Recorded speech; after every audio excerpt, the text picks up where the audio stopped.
O segundo capítulo de nossa história começa com o nosso protagonista aqui deitado em sua cama.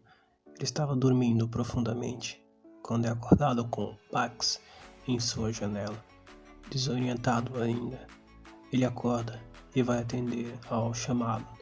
Quando ele abre a janela, seu amigo de longa data, que vão chamar de McKnight, estava lá fora, chamando ele para uma aventura. Seu amigo fala que descobriu um lugar maravilhoso, com coisas muito sinistras, que ele vai adorar ver. Chama ele para ir com ele. Fala que no meio da noite ele estava indo em direção à floresta e viu alguma coisa.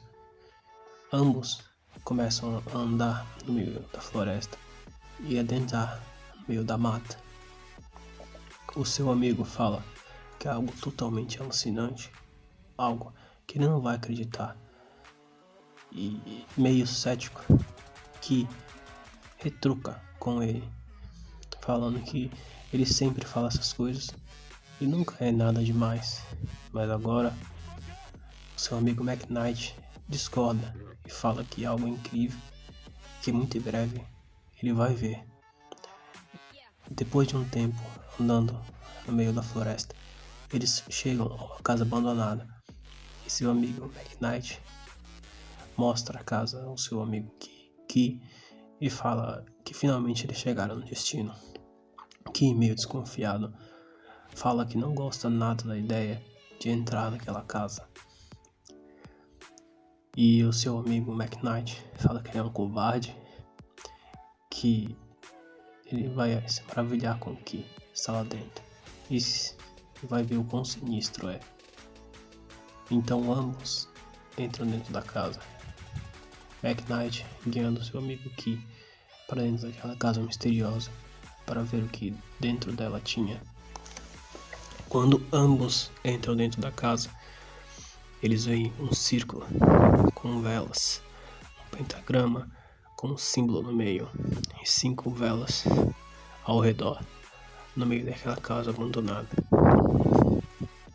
Eles se reúnem ao redor do círculo, confusos, e McKnight fala: olha aí o que eu te falei. Muito estranho, não é?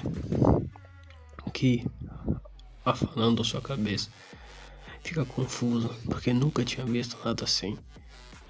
A luz era reluzente, mas parecia muito com sangue.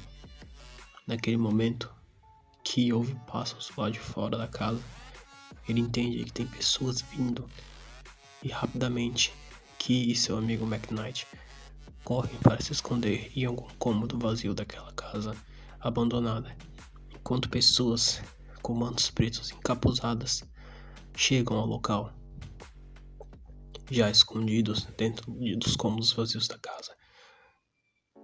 Os amigos olham o que está acontecendo.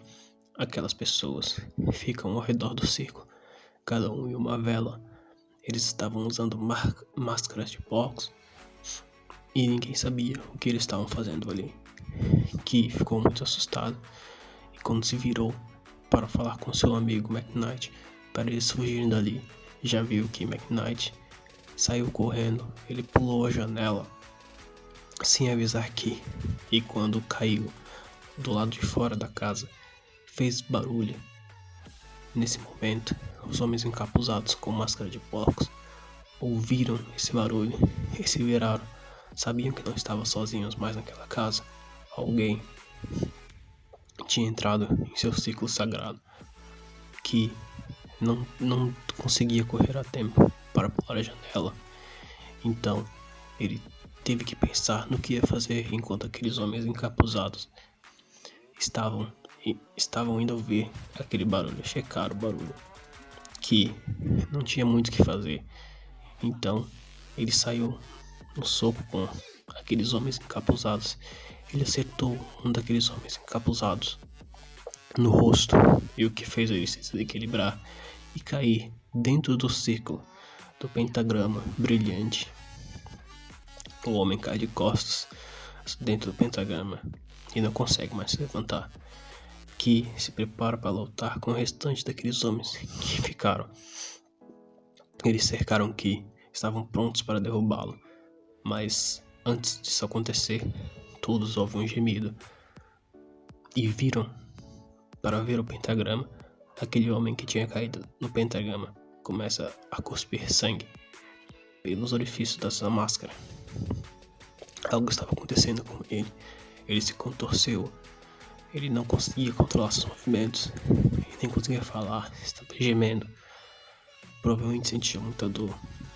Aquele homem ficou na ponta dos pés e sua roupa começou a flutuar, como se uma aura estivesse ao redor dele.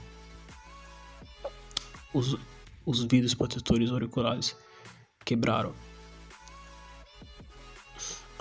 E suas mãos começaram a tremer, e delas saíram garras pontiagudas e negras. Nesse momento, o homem possuído atacou seus companheiros, e num piscar de olhos, ele tirou a vida de um de seus companheiros. Ele estava muito mais rápido do que uma pessoa comum, do que uma pessoa normal, que ficou sem reação quando viu aqueles homens todos serem mortos em poucos segundos. Ele só conseguia olhar aquele homem possuído caminhando em sua direção. Ele sabia que aquele ali era o seu fim. No momento que o homem correu para atacá-lo, ele sabia que não tinha nada o que fazer. Ele ficou muito assustado. E segundos antes daquele homem conseguir tocar em Ki, algo acontece. Sangue começa a sair de seus olhos e dos orifícios do seu nariz daquele homem mascarado. Ele gorjeta de dor e cai no chão, sangrando muito. Ki não consegue entender nada daquilo. Ele não sabe o que está acontecendo. Ele está muito assustado. Ele só quer sair de lá. Então Ki foge daquela casa, sai correndo com todas as suas forças daquele lugar. Ele nem sabe como ele ainda estava vivo. Sem perceber que está sendo observado, Ki corre em direção de sua casa e uma silhueta pode ser vista observando ele. Sim, ela estava rindo lá de cima da casa. Ela havia controlado tudo, toda aquela situação, havia possuído aquelas pessoas que a queriam invocar. Fumaça saía de sua boca, seu dente quebrado e sua língua bifurcada denunciavam quem ela era. Sim, Pin estava lá em cima, rindo, porque era algo totalmente inesperado. Aquele homem havia morrido porque não tinha aguentado a possessão. Não era planejado que Ki saísse com vida. Então ela riu muito, porque algo grande estava acontecendo. Ki viu coisas que não deveria, sabia de coisas que não deveria, estava vivo. Ela riu, porque sabia que algo grande estava vindo.